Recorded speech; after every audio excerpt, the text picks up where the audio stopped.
Jake Vibbert here at Rifle Barrel Blanks. This is a CRB barrel. It is a Sendero contour, 6.5 millimeter, and it's a 8 twist. I'm going to give you some dimensions on this. One of my favorite barrel contours.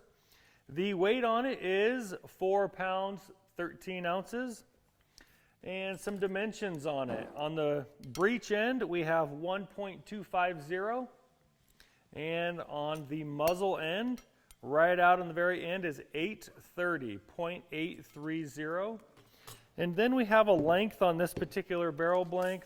Overall length on the blank is 27 inches. So for this contour, 26 inches and under is going to be perfect. Check out all the details at riflebarrelblanks.com.